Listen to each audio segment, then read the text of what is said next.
E aí pessoal, beleza? Aqui é o Max e eu voltei para conversar com vocês sobre mais um vídeo. Esse vídeo já está sendo gravado pela segunda vez, então se eu estiver falando muito rápido, me desculpe. Meu celular de vez em quando ele faz isso, ele quer acabar com a minha vida. Bom, mas enfim, nós vamos falar de uma ópera hoje, da segunda ópera desse compositor que já tem vídeo aqui no canal.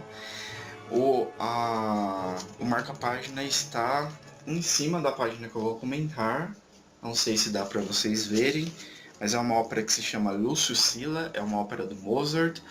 Nós já falamos aqui da primeira ópera do Mozart, que tem no nosso livro, no Guia Ilustrado Zahar, e hoje nós vamos falar sobre Lúcio Silla, que é a segunda ópera do Mozart, dando sequência às óperas dele, que terão várias aqui no canal daqui para frente. Mas sem mais delongas, vamos dar a nossa descrição geral da ópera. Nós temos então, como já foi falado, a ópera se chamando Lúcio Silla. Ela é uma ópera do compositor Mozart. Ela é composta de 3 atos.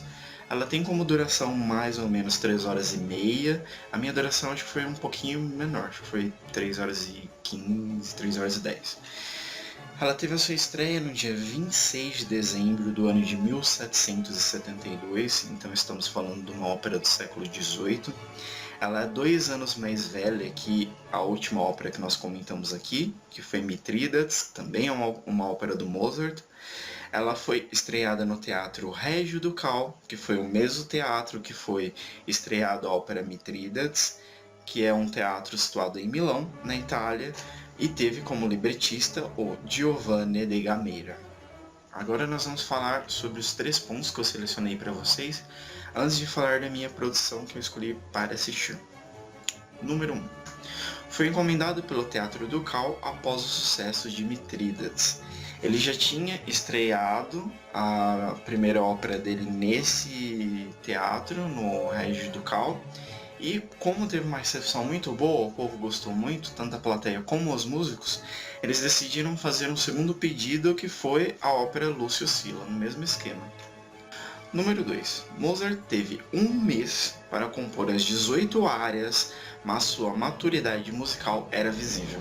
Essa ópera realmente é uma ópera muito longa, ela é uma ópera composta de, além da parte orquestral e além da parte coral, ela é uma ópera que tem 18 áreas, então ela é uma ópera um tanto quanto complexa e gigante para se escrever.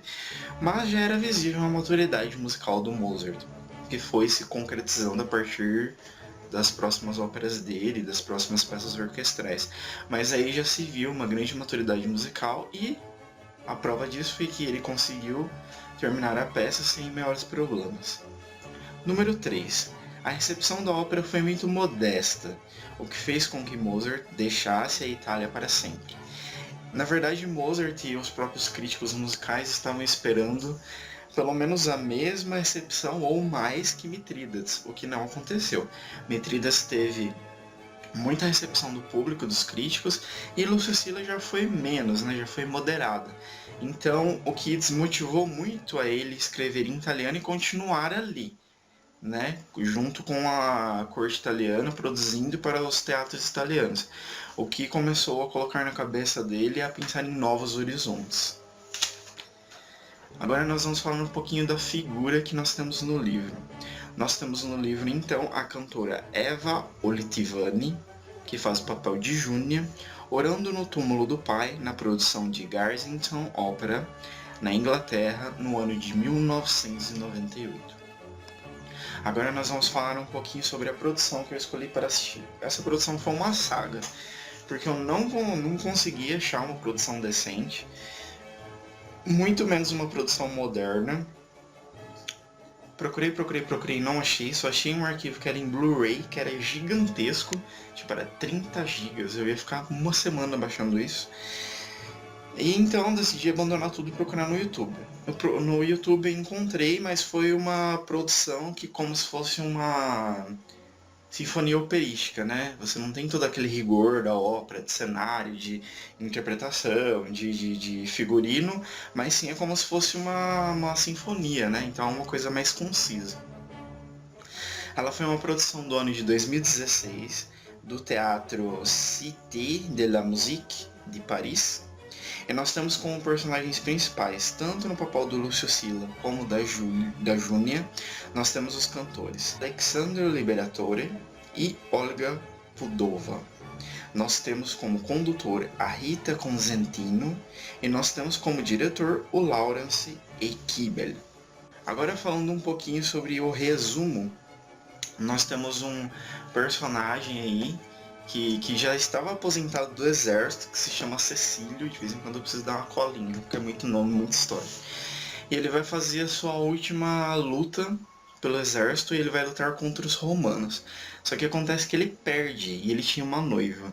E o imperador do exército romano, na verdade, era Lúcio Silla, né? Nosso personagem principal da ópera. O personagem que leva o nome da ópera. Nisso, com a perca, o Lúcio Silla invade, né, a casa dele e pega a noiva dele de refém e fala: ó, você vai morar aqui no meu castelo agora e beleza, né? Nisso ele começa a gostar dela e começa a fazer investidas em cima da moça, né? Uma hora aqui, uma hora lá. Só que ela tem um ódio eterno dele, porque além de matar o pai dela, né, em outras guerras, ele praticamente roubou ela para morar junto com ele. Então vão acontecer várias coisas mediante isso. Você precisa assistir para ver o que vai acontecer com o noivo dela, se eles vão voltar, o que vai acontecer com o Lúcio Silla e o que vai acontecer com a própria Júnia, né? Qual que será o fim dessa história. Mas assistam, que é uma ópera muito boa, gostei muito. Agora falando um pouquinho sobre as anotações que eu fiz aqui para conversar com vocês, na verdade eu anotei só 2 pontos, geralmente eu anoto 6, mas aqui eu anotei 2. Pelo fato de não ser uma ópera em si, né? Acho que vocês entenderam. Por isso que não tem muita coisa para se falar. Mas eu anotei 2 pontos que eu achei muito importante. Número 1.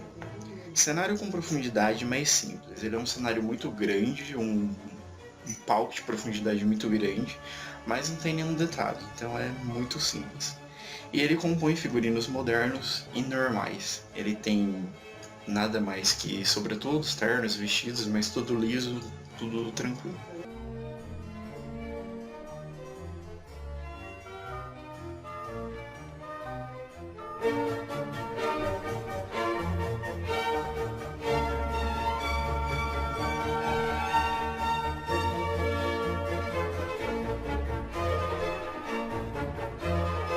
Número 2.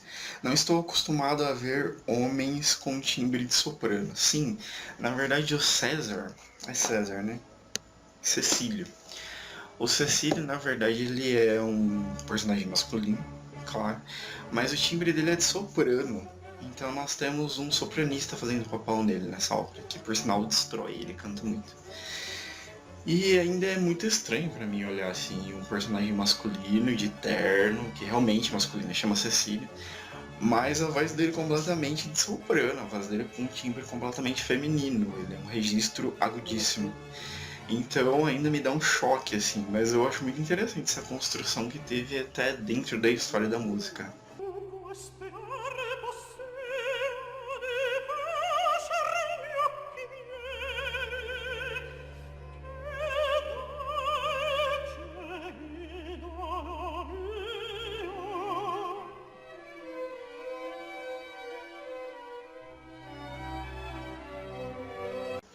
Pessoal, acredito que seja isso. Esse foi mais um vídeo aqui no canal. Foi mais curtinho por esse detalhe de não ser uma ópera em si.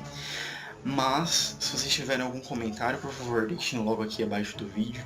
Não deixem de se inscrever no canal para receber os próximos vídeos. E não deixem também de avaliar esse vídeo, isso é muito importante. Até o próximo vídeo e falou!